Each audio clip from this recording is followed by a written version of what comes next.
We need women right now more than ever who love themselves, who love their life, who love how their home feels, who love how they feel in their body, who love how they show up in the world. I needed to feel needed. And in order to make sure that I felt that way, I overcommitted, I overdelivered, I overworked, I had zero fucking boundaries. I called it, oh, I'm just an overachiever. And it's like, no, you're not.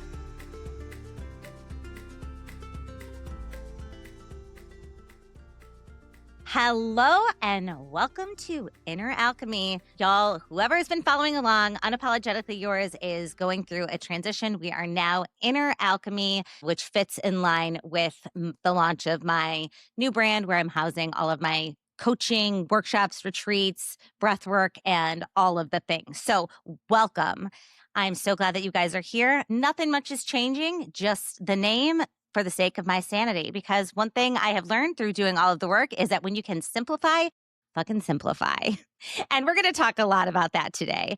Inner Alchemy is a place where we go deep on everything from spirituality to relationship and connection to business and belief systems. Because in a world when we've been taught to play by the rules, it's important to show up and live unapologetically. And so my focus is to help women who are in a place of transition, high-performing women who are looking at their lives and wanting to examine if they're on track and to help them to get into a place of alignment so that you can have a fulfilling life that belongs to you. That's not based on what someone else wants for you, but based on what you want. And it's really important for us as women to stop periodically and take a look in the mirror and see, are you doing things because you've been told to do them? Are you doing things because society has told you to do them? Are you doing them because you want to and it lights you up? And living a life that lights you up is in reach and possible.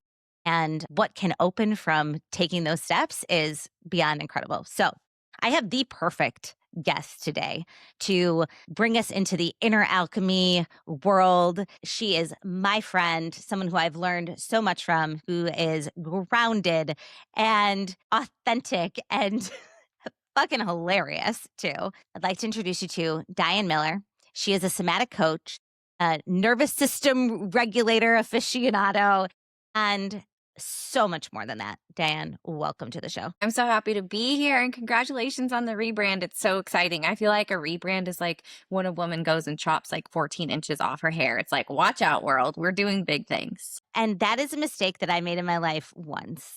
Chopping off my Chopping hair. all your hair off. Yeah, I yeah. know. It's like, it's no, never not again. necessary. Never again. But totally, Yes. I did think about bangs recently when like my divorce was finalized. I merged my business, went through all of these changes. I was like, I need a Stevie Nicks shag. And my hairdresser was like, no. And I was like, okay, Yeah. so I'm just sticking with the Erica Kirk. All right.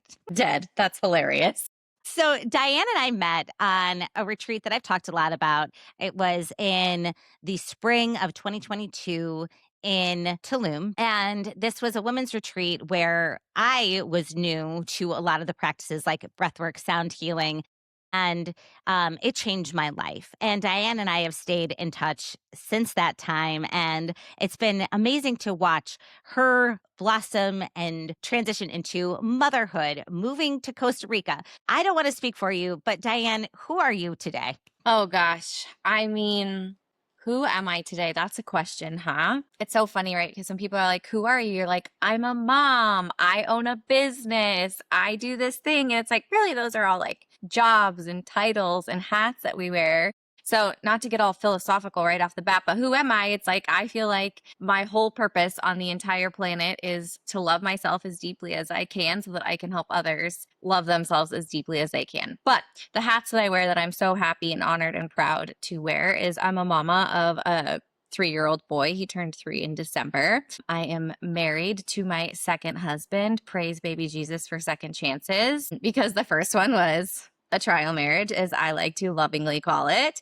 And we moved to Costa Rica about 2.5 years ago. So I do a lot of work here locally at retreat centers, facilitating breath work, inner child workshops, somatic writing, somatic movement, really just holding space for people while they come to the jungle and kind of figure out like who the fuck do they want to be in the world and what's working for them and what's not working. And then I run mainly online virtual business supporting humans, mostly high achieving, high functioning women, mostly in their 30s, 40s, and 50s, who have lived a pretty good life. Like they've done really well for themselves. They are pretty proud of where they are. They like how their life looks, but they wake up one day and this is usually how it is. It's like, it's not always a slow progression. It's like one day you wake up and you're like, this isn't working anymore. You're like, but what do I do?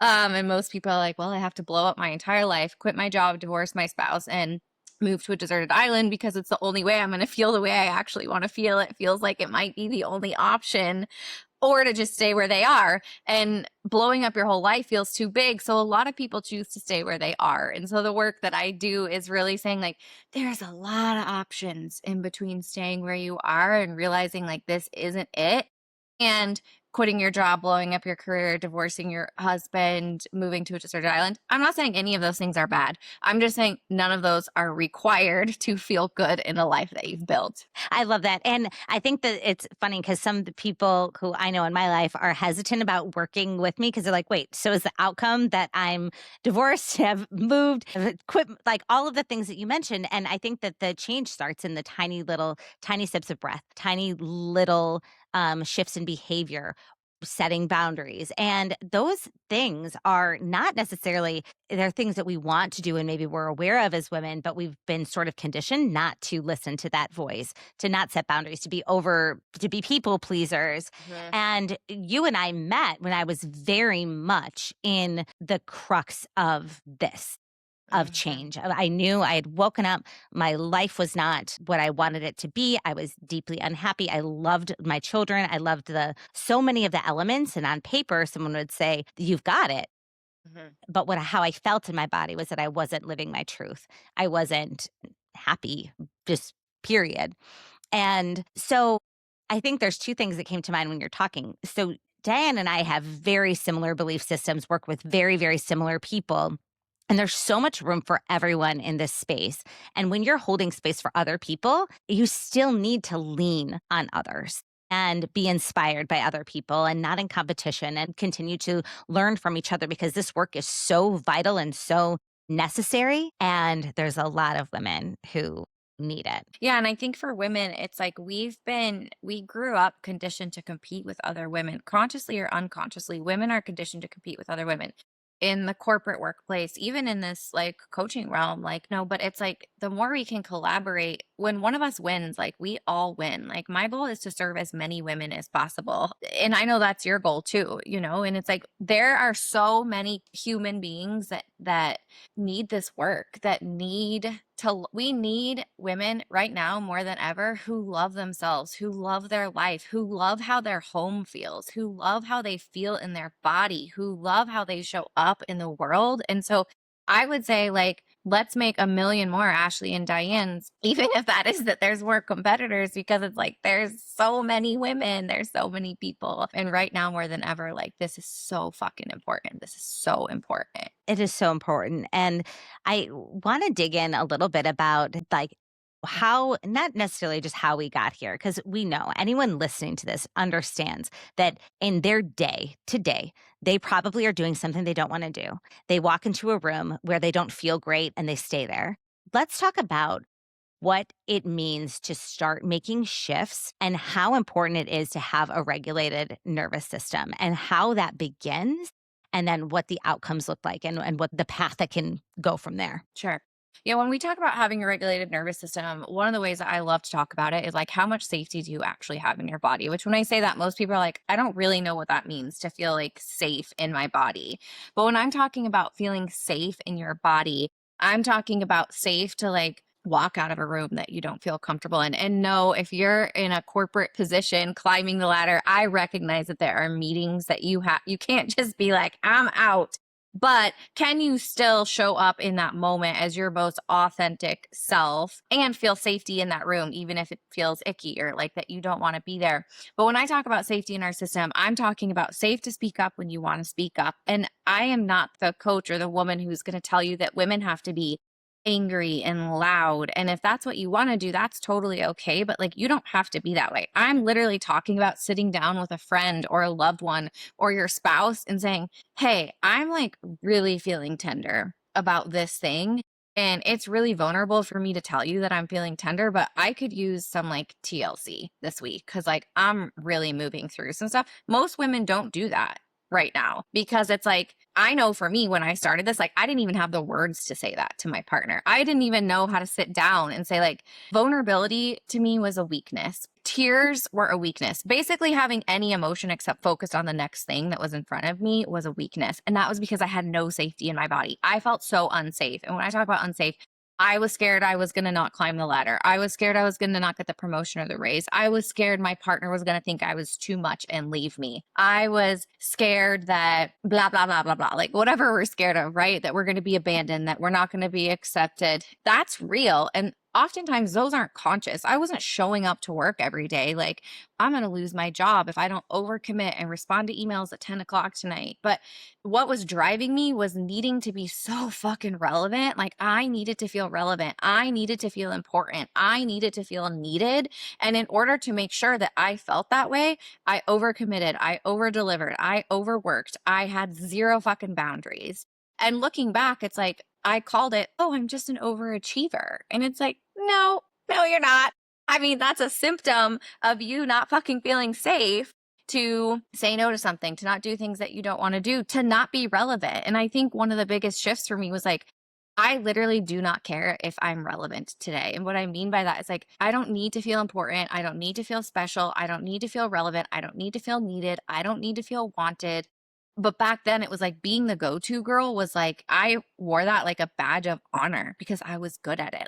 You had a problem, you came to me in the workplace and I would solve it for you. If you were a friend and you had a problem, you came to me and it didn't matter how exhausted I was. I would pour into you because like that's what I did because I was just an overachiever. But really it's like, no, I had no fucking safety in my nervous system to even recognize that any of that was going on. So when I talk about nervous system regulation, what I really want for women to feel and everyone to feel, women and our children specifically, is like so safe in our own bodies that we don't need external validation that we're doing it right or that we're enough or that we're worthy or that we're relevant or special or important. And when you have that, when you have so much safety in your body, you can make choices that you could have never otherwise. We would have never moved to Costa Rica if I didn't do this work. Like I would have never felt safe because we don't feel safe in our body. We look for safety outside of us through external validation, through even systems like the corporate ladder. And you don't have to quit your corporate job. I have plenty of clients who are climbing the corporate ladder, but they're doing it in a way now that feels really fucking good, that they're not exhausted, that they're not drained, that they don't hate their boss and think their coworkers are morons. And they're not responding to emails at 10 o'clock at night or waking up and scrolling their email first thing in the morning. So you don't have to leave your job.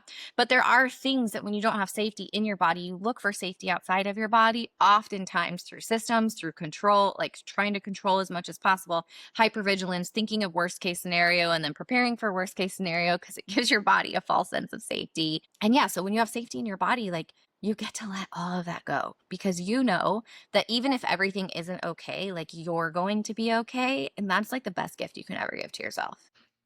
Oh my gosh, where to start? So I think about, again, like rewinding to the time when we met. I was coming off of my second miscarriage. I had three little kids at home who were at the time, I think, 2, 4, and 6 years old. And I had not asked for any space to grieve. And actually, I'm going to tell you a story because it's really, really relevant because it happened this week 4 years ago. So I was pregnant with my fourth child and things already were rocky in my marriage. It was feeling like we just were misaligned, not on the same page, not communicating. I felt like I had to overperform, not ask for, not show any weakness, not show any vulnerability, not ask for any help. And because my lived experience was like, when you're strong, you power through.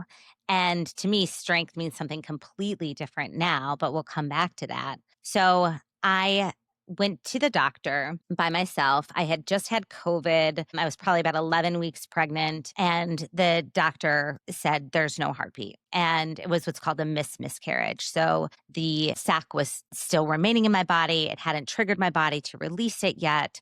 But there was no embryo.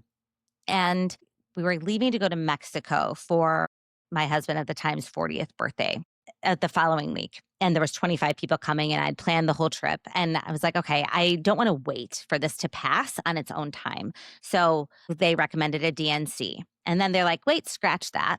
Because of supply chain issues, there's no tubing. So they gave me the mifepristone combination to move the miscarriage. And I ended up driving around to like 3 or 4 different pharmacies because like I had it at the wrong place and yada yada. Finally get to the right spot. The drive-through's closed. I walk up to the window and the man looks at me and says, you can't take this while you're pregnant. And I was like, get fucked, motherfucker. It also happened to be my mom's birthday. So I had taken 1 pill in the office, was taking the second pill at home. We went to my mother's house to celebrate her birthday while I'm actively miscarrying. Then I remember I got into a fight with my ex. He slept on the couch that night and I miscarried in my bed, like getting up and going to the bathroom. And I had all 3 of my kids in bed with me. I had no boundaries, could not ask for help. And the next morning was my son's birthday. And we had plans to go to the Nature Museum in Chicago. I got up, made the snacks, still bleeding. And I remember being mad at myself for not packing the right snacks. I co-created the situation by not expressing my needs. That's true to some extent. Like there's a lot of things that were co-created there, and set no boundaries with my family, wasn't prepared to let anyone down by not showing up at my mom's birthday, taking care of the 3 kids. Then after that, went to Mexico on a party trip. And was signed up at this point for the retreat that we met a couple months later. And I had not taken 1 minute to grieve. And when I got into my hot little tent with my literal cockroach roommate, I cried for 4 days straight. I cried that entire retreat, connecting with my body, releasing grief, finding safety and attunement with myself again. And from there were things that were beyond repair and things that I could salvage from it. But what was the most important thing was I planted roots again. And I share this story because I know, Diane, that you work with so many women who are just like me. And at some point, you were just like that. And it can show up in so many different ways. But making those shifts to just ask for what you need, being aware of what your feelings are and asking for space to process them and not powering through. Yeah. And like there's so many things about that story, right? And I know we've talked about this before, but it's like you didn't know what you needed. So it's like you can look back now and be like, oh, I needed this, this, and this. But in that moment, your pattern to maintain safety and control was to completely disconnect from what was actually happening. My guess is like you actually found safety in the to-do list. Like there's a part of you that was probably actually really fucking glad that you had a full plate because it kept you moving. And so you didn't even know what you needed, right? Because you were so disconnected from yourself. You were so disconnected from, you weren't connected to the grief. You weren't connected to the trauma of hearing that. Let's not even talk about the trauma of like not feeling held by your husband, not knowing how to be held by your husband, not knowing how to talk to your mom about it or be held by your mom. I mean, there's so many pieces in here, but you were so disconnected. It's like, yes, you decapitated yourself and you just kept on going. And when you were forced into an environment where like you couldn't stay decapitated, your body was like, please, I need you. I need you. And you were at a space where you felt safe enough and resourced enough to be able to reconnect with what you actually needed. Yeah. For so many women, it's like we go through these massive experiences, very traumatic experiences, these heavy grief experiences. We lose people in our life and we're like, okay, what's the to-do list? Like people have to bury their parents and it's fucking horrible. And instead of grieving, they're like, okay, I need to plan this. I need to do this. I'm going to do this. I'm going to do this. And then instead of grief, they feel anxiety because anxiety has been their safe emotion their whole life, that they're like, no, I I know I'm sad, but like every time I start feeling sad, I just actually end up overthinking and feeling anxious instead. Not consciously, but like that's the pattern, right? Because it's like we're so disconnected from our bodies. I was the same way, so disconnected from my body. I had so many loved ones pass away when I was disconnected from my body, and or I'd go through a breakup, and I used to call it a magic switch where I could just turn it off. Where it was like, okay, they're here and now they're not. That's not a magic switch. That's fucking sad. That's so sad. And it's sad that I called it a magic switch because I thought it was a superpower. I thought it was a superpower that I could just have important people in my life pass away or go through a big breakup or have a friend break up. And I'd be like, oh, I'm just going to flip my magic switch like it never happened. That's not a superpower. That is not a superpower. And it's like, you know this better than anyone, Ashley, but it's like every time we do that, the energy of that whole event gets stored in us and it will come out. It will come out as snapping at your partner or snapping at your kids. It will come out in chronic back pain or headaches or digestive issues or disease or something else, weight that you just can't lose. Like it will come out because it doesn't matter if your brain has a magic switch, your body does not. So much of that, it lands. It's so, so true. And what ultimately ended up happening for me through this journey of reconnecting back my body through breath work, and I know you're a very skilled breathwork facilitator, I realized that how much trauma I had in my womb space from sexual assault, from traumatic birth, all of these things that I had never, that like it lingered. I knew, like, gosh, I feel sad when I read about this. My daughter's birth she was a shoulder dystocia baby, which basically meant like her head got stuck, her shoulders were in. It was a super emergent situation. And I had a nurse on top of me screaming for me to push. And I didn't know for 1 year what exactly happened because no one educated me. And then I found a shoulder dystocia support group on Facebook. And I was reading through the posts of different women's experiences, sobbing. And if you had asked me the day before how much grief I was carrying about that experience, I would have been like, I'm fine.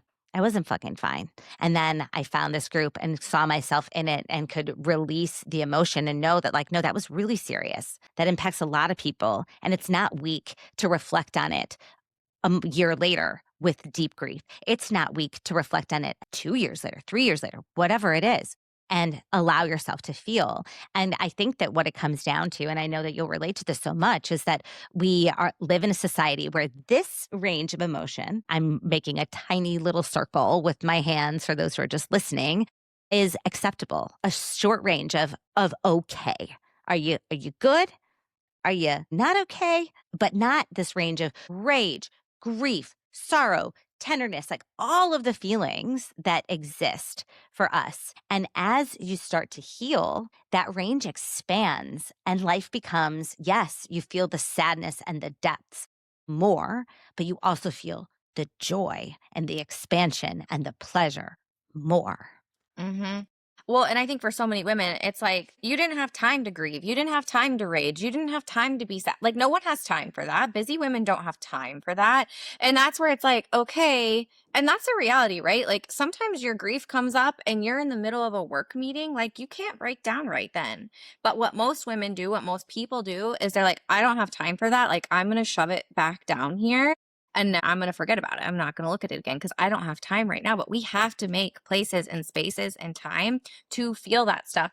And I think this is also just something I want to say is like to start feeling whatever it is that you want to feel in your life, more whole, more joy, more grounded, more calm, more slow and easiness, like whatever it is, you don't have to like face everything you've ever been through in your whole life and feel everything and relive it. That is not required. What is required is to be like, how do I feel right fucking now? And not how do I think I feel, but like, what actually am I feeling right now? Because how you're feeling right now is directly tied to how you felt when you were 6 years old and your parent locked you in your room for having big feelings. And it's directly tied to that thing that happened in college that you never talked to anyone about. And it's directly tied to your traumatic birth experience that you felt like you had to get over because you had to keep a new baby alive. How you're feeling right now today is the only place you have to start. That's really powerful. So, what does starting look like, Diane? Yeah. So I'll tell you where I had to start. And where I had to start, I was so disconnected from my body. I was so disconnected from how I was feeling that the only two really emotions that I knew that I had were like, I'm good or like, I'm irritated. Like that was really it. When really there's like 1,000 emotions. So for me, it was a conscious, concerted effort to really be like, that comment made me feel disappointed. That thing that just happened made me feel really lonely. That thing that just happened made me feel like they were like making fun of me and I feel stupid now. Like I had to start getting really clear on like, what am I actually feeling?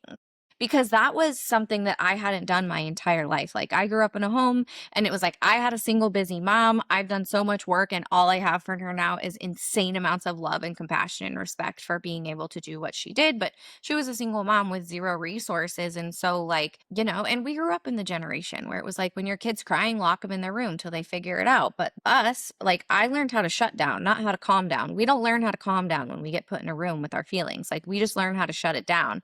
And then our whole life, we just shut it down, shut it down, shut it down. And that's what I was doing.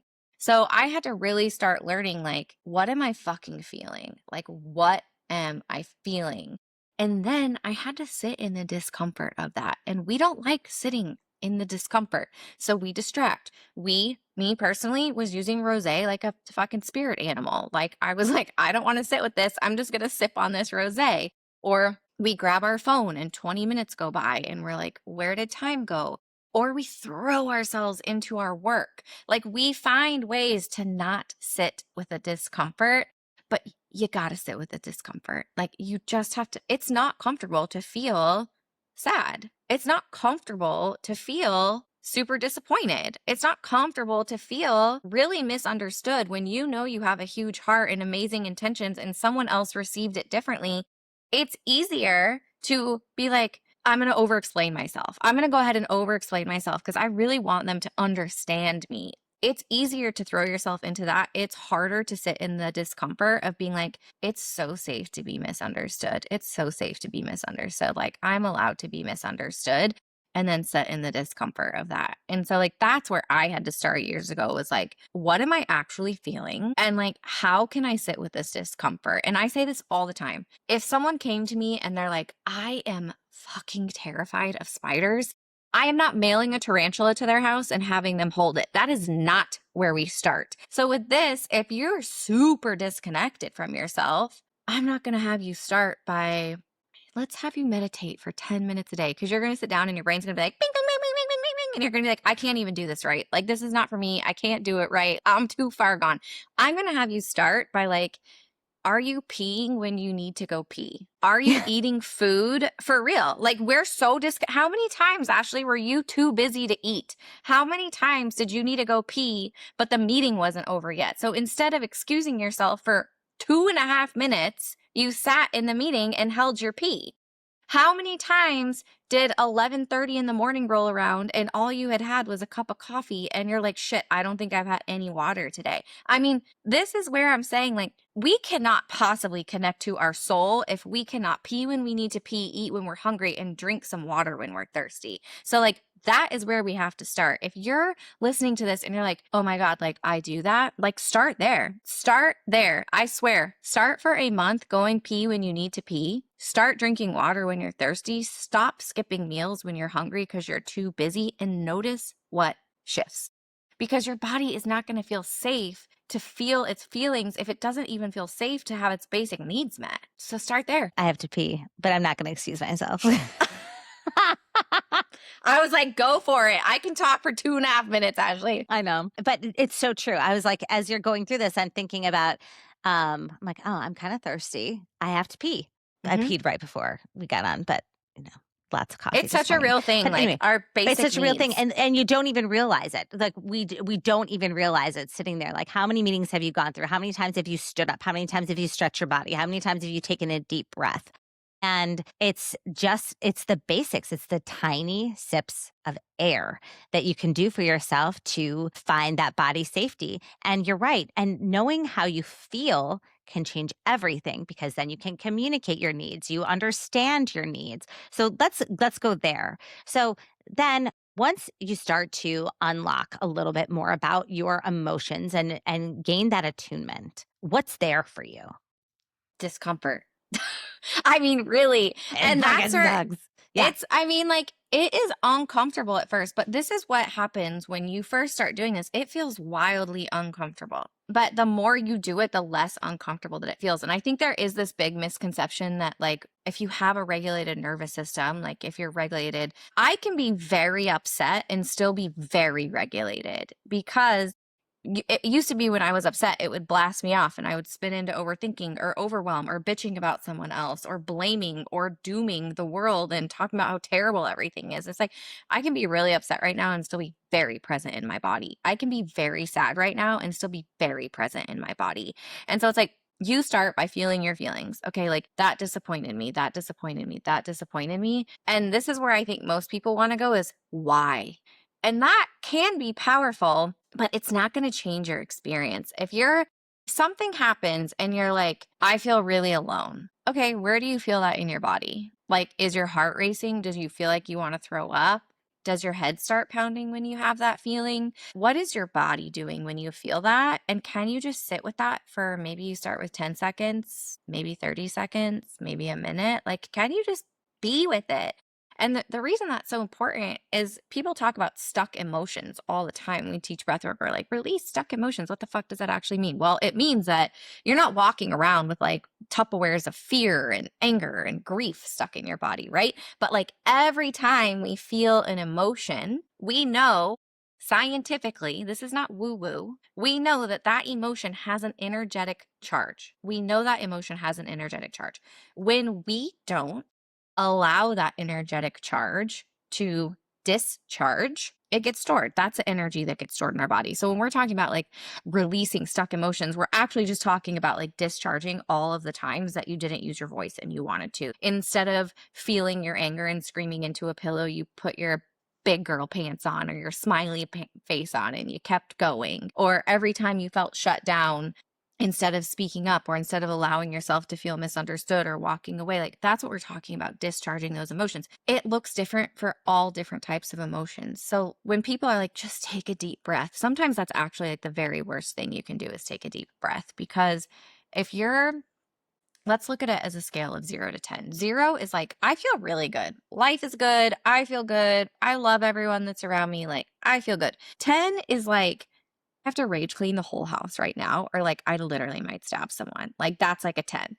And so if we're at like a 0 to 3, taking a deep breath can be super supportive to just bring your body back to planet Earth. If you're like getting slightly irritated, like your kid didn't listen on the second time, or like there's a sock left where it's not supposed to go, or your coworker who always says the dumbest shit, like you know it's coming. Like 0 to 3-ish, you can take some deep breaths. That's going to discharge that energy. If you're like a 4 to a 7, a deep breath might not feel as supportive. You might need to go wash your hands. You might need to go outside and get some fresh air on your body. You might need to make some noises. Humming is like a very powerful tool. You might need a hum. If you're a 7 plus, deep breathing is like actually the worst thing you can do because it's equivalent of like if you're out on a walk and a mountain lion is approaching you and you're like, I'm just going to sit here and take some deep breaths.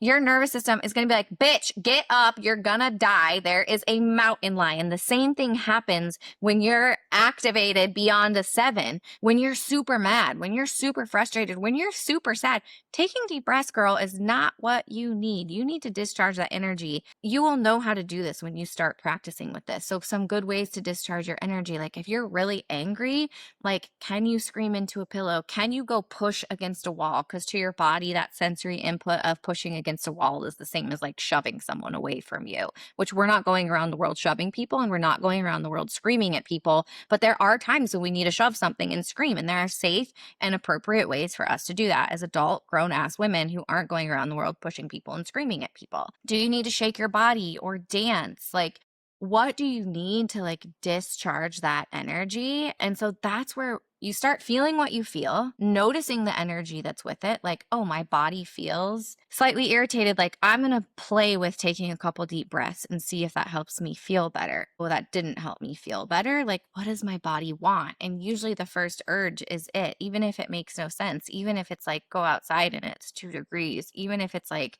I think I need to go to the bathroom and like shake my hands aggressively, like whatever it is, you start playing around with it because what your body needs and what my body needs are different. And that's why, like, you are your own healer. Like, you are your own best healer. Like, I can give you all the practices in the world, but I need you to go out and start figuring out, like, which ones make you feel good and which ones are you like, this one doesn't really resonate with me. Well, and there's so much, I mean, there's so many places that we could dig into there, but just coming off of what you said, it's starting to build self-trust that, wait, you're allowed to, if you need a second to go step outside and take a few deep breaths, if you need to feel the sun on your face, if you need to go in the bathroom and shake your hands, or like my favorite move is to like go into my laundry room and air scream, and that's okay. And that following those impulses actually are a pathway to your freedom and just feeling generally better and more alive because you recognize the emotion and let it pass through your body like a river. You're not bypassing, you're not avoiding, you're feeling and being with it. And that doesn't mean that you have to be rage pushing against walls all day long, but it gives you a second to acknowledge it, move with it, and then be. And I think that was one of the biggest lessons for myself was that I am such a person who needs to connect with nature. And so I would get these impulses to like go outside, take off my shoes and stand still. And once I started to trust that, it's like, yeah, that looks, if I'm on walk with friends and I stop and touch trees, they're like, what? Especially ones like new walk friends. They're like, what are you doing? And I'm like, this is me. And this is important to me. And this is how I connect with nature and all those things. And I don't care if I look weird. I don't care. It's just, it's me being in the moment with my body, giving my body what it needs. And that can look like a lot of different things. And I love, especially with rage, like women have been silenced from expressing and feeling rage. And even like looking at the range of emotions that we have when we have this little bubble that's socially acceptable, we suppress and it shows up in chronic illness in other ways. And that can be detrimental to your health, your well being, your happiness, your parenting, the way you show up in relationships, the way you show up at work, and the way you live your life. Yeah, and I think the rage piece is interesting right now with what's going on in the world and society. And it's like, there's a lot for women to be really fucking angry about. And I think sometimes we feel like we have to be angry. And the only appropriate way to express that anger is to get online and scream at people or to like go yell at people or to like whatever. And it's like, or to go out with our girlfriends and talk about what's going on in the world and be really mad about it. But that's not helping you and it's not helping the world either. So, like, I want you to feel angry. Like, I want you to allow yourself to be angry at the things that are going on. And, like, how do you use that energy in a way that is empowering to you, that is productive for your body, for your spirit, for your soul, like connection with God, source, spirit, whatever that is to you? How do you use that in a way that's productive for the people that live in your home, in your community, and eventually, like, it ripples out into the world? And so that's where it's like, yes, like, we are safer these days to feel our rage than we ever have been before, but that doesn't mean we have to be mad all the time at everything. No. And I think that what comes up for me at this time to be alive, which is you're right, we've never been safer to be free. We've never been safer to express. And also, the need for joy to counter the rage is so paramount. The need to sing, the need to dance, the need to connect, the need to make love, the need to all of those things, because that's the whole point. And that's what you have to remember what you're fighting for and what you're angry about, and keep the line of sight on the outcome that we desire and keep tapping into that and not forget about it. It's important to feel both and to have that balance and remember who you are. And if you're, again, stuck in any sort of emotion, then it's time to look inward and allow yourself to process and feel. Yeah, and I think for a lot of women, it's like joy and play feels so foreign. Like, they don't, I mean, for me, it did. I was like, I would connect joy and play with like over drinking on the weekend. What that's like not actually like the most healthy joy and play, right? But it's like, what did you do when you were a kid? Like, did you used to ride a bicycle? When's the last time you were on a bike? Did you used to dance and sing a lot? Like, when's the last time you just danced and sang for like no other reason that like then you just wanted to? Did you used to like make up recipes and like cook shit, and if it tasted weird, like whatever, you just threw it away, but you did it because like you loved to create something. And so it's like, what did you used to love doing? What did you used to do all the time when you were a little girl that you just like haven't done anymore? And like, can you recreate that today? And or if you have kids, use your kids to model joy. Like your children are showing you every day how to feel joy in the world. They're showing you every day how to play. Like, put your phone down, get out of your head long enough to like go play with your kids, and I promise you it's just as healing as screaming into a pillow. Fact of the matter is that women are creators. All people are, but that feminine energy of creation lives within us. And often, as we take on the roles and the responsibilities of adulting and motherhood and providership and all of those pieces, that those are the first parts that we let go because they don't feel practical. So instead of doing a hip hop dance class, you're packing in a high calorie burning workout in 30 minutes so you can burn as many calories as possible, shower, and get back to your desk job. And that's not it. That's not satisfying. That's not the thing that's going to serve your soul. But connecting back to the things that bring you joy that we've been taught to view as frivolous, or it's our own story that it's frivolous and it's unimportant. Those are actually the things that will make you feel most alive, most connected, and refill your cup so you can show up in relationships, show up as a mother, show up in your career, show up for yourself in a way that feels really whole and positive and keeps the human capacity of joy that we get to experience this life and all of its pleasures and all of its juiciness. And that's it. Those are the pieces. So I love that advice. I totally am on that train, by the way. I take singing lessons with like my Seen that. I'm here for it. oh my God, we have the best time. And am I going to be a professional singer? I don't know, maybe in my dreams sometime. But right now, I'm starting with going and having these lessons and connecting with the parts of me that as a child made me feel most alive and most connected to myself. Yeah. Yeah. And it's like even just singing in your car, like, put the self help podcast away, sing Whitney Houston or whatever, like at the top of your lungs in your car. Like, I think the other thing for women that we have to remember is like, we have to make it practical in our day to day. Like, yes, so once a year girls trip, okay, amazing if you can squeeze that in, but like sustainable self care is not the once a year girls trip. It is not. Sustainable self care is like, what are you doing in your home between packing lunches and being a professional project manager for your family, going to work and making a million decisions, grieving the world so heavily because you're a big feeler, because it's how we are. Like, how are you taking care of yourself? And it's like, can you start your day with 3 big breaths in through your nose and out through your mouth before your feet hit the floor? Can you, when you make your morning coffee, stir an intention into it and take at least the first 2 sips slowly, even if the rest is on the go while you're doing everything? When you put your face product on at night or your hair product on, like, can you make it a moment? Like, I'm not telling you to take 25 minutes, but like, can you put the product in your hands and can you like enjoy the smell of it? Can you like be like, feel your hands on your face or in your hair when you're washing it? Like, you can make anything a moment. And those moments are the self care that you don't have time for.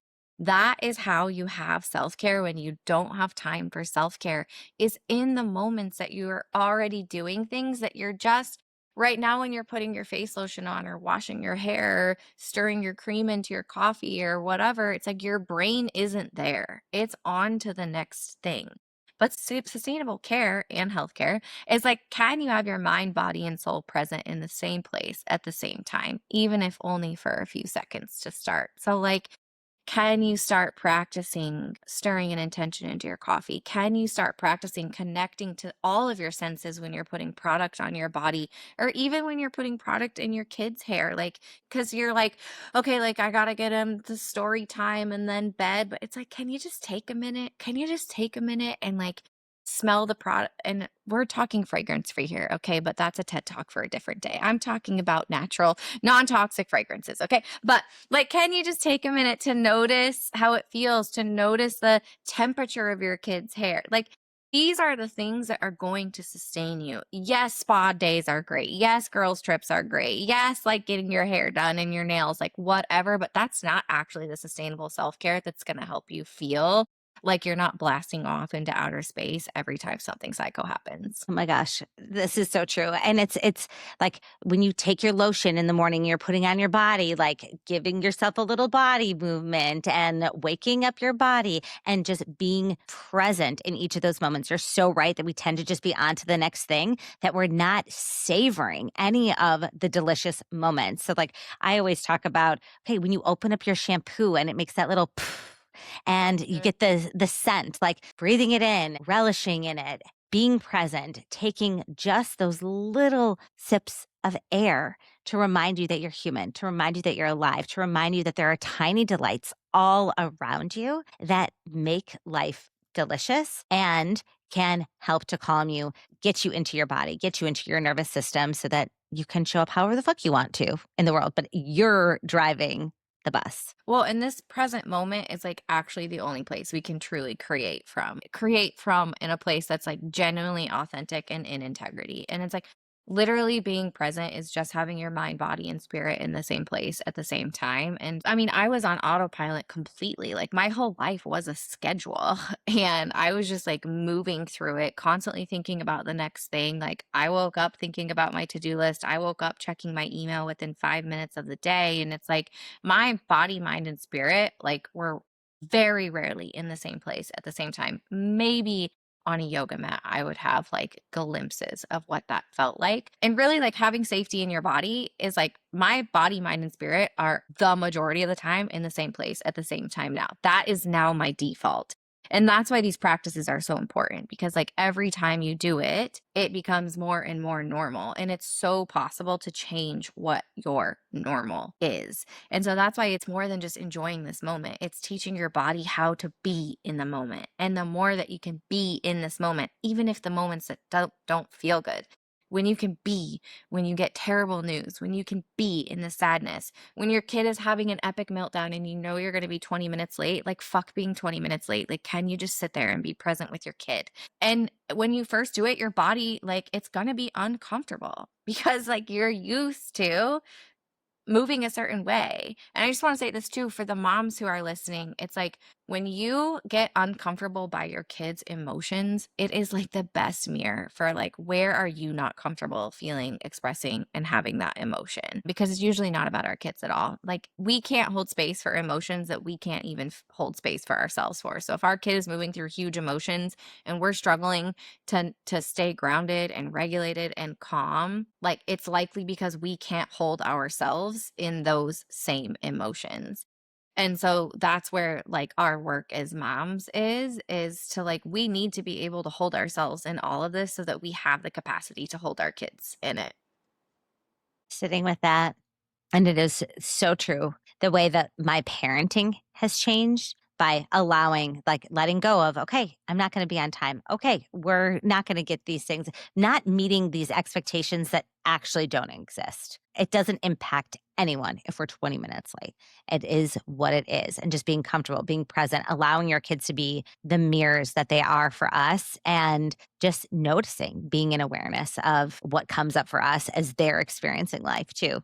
Man, they're good teachers, The best those little teachers. cuties. And it is like for most people, they're like, it's so rude to be late. Like, I'm not a person that's late. Like, it's so rude. And it's like, you're right. That can be true. And what can also be true is like, you don't want your kids growing up in an environment where like they're rushed all the time and everything is urgent. Both of those things can exist at the same time, but what matters more to you? And so, like, you can decide that having your kids grow up in an environment that's not rushed and not urgent feels more important to you than being on time for the event or whatever. And like, yes, you can recognize that that's not your ideal situation.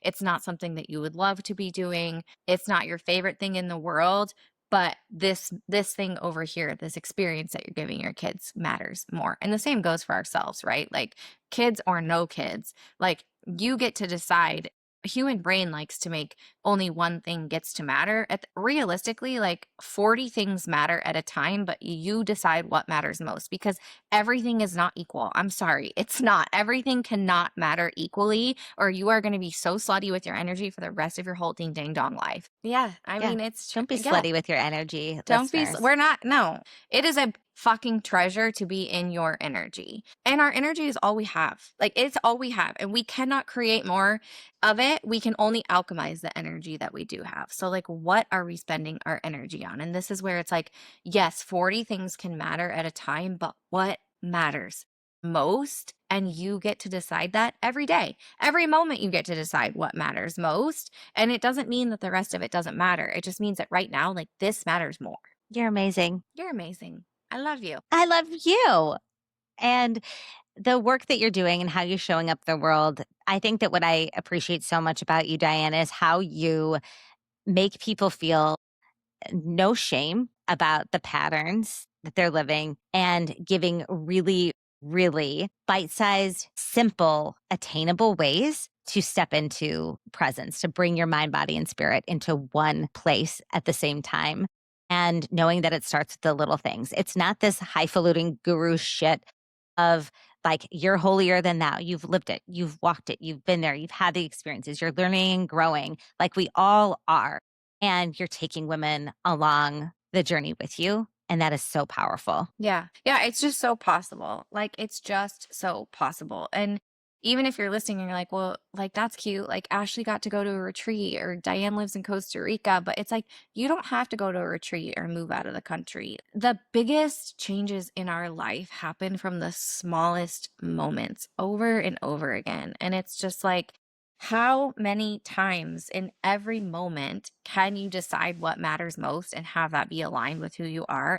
Is all of those micro moments that add up to these massive changes. It is all of those micro moments that add up to one day you're waking up and you're like, oh my gosh, like, my body isn't full of anxiety. Like, my body feels calm today. It's not in the big thing. It's in all of those micro moments, in those micro decisions, in all of those times where you chose to go to the bathroom and shake your hands, or to sit for 30 seconds in the discomfort of someone thinking that you're a moron, or someone thinking that you're an asshole, or someone thinking that you don't know what you're talking about. Like, it is in those micro moments that you will change your entire life. I love that point so much. And you don't have to burn down your entire life by having this awareness. In fact, it could save your life, could save those relationships, and at least offer clarity too about what's aligned and what's not, because you will know, because you will be trusting and in tune with your own body, mind, and spirit. And that's just the most powerful way to exist and the most Yeah, and holy way to exist. totally. And I think this story of like, I'm not going to be able to feel peace until I quit my job. I'm not going to be able to feel abundant until I have this amount in the bank, or I have this debt paid off, or whatever. It's keeping us stuck. It's keeping us sick. It's keeping us dumb. It is. I hate to say it like that, but it is. It's keeping us disconnected. And so it's like, decide right now while you're listening to this podcast, what is one thing you want to feel more of in your life? That's it. The simple question. Trust the first thing that comes up. Maybe it's joy, peace, ease, slowness, like whatever it is. And how can you make whatever you're doing right now 1 or 2%? How do you move that 1 or 2% more to that feeling? And in your day to day, how can you infuse 1 to 2% more joy, more peace, more ease, more slowness? Women all the time are like, I want to move slower. Okay, how fast are you peeing? Are you scrolling while you're peeing? Like, how fast are you eating your food? I mean, like, it gets to be easy. We don't have to make, I think, especially as women, we're like, we decide we want something and we go for it. We throw ourselves all in, and that's beautiful.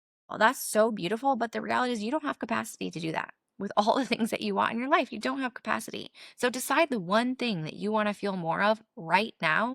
And in those moments where you're feeling like blah, or the opposite of that, it's 1 to 2% more. How do you infuse 1 to 2% more joy, or peace, or calm, or pleasure, or whatever it is for you into what you're doing right now, even if it's sending a fucking email?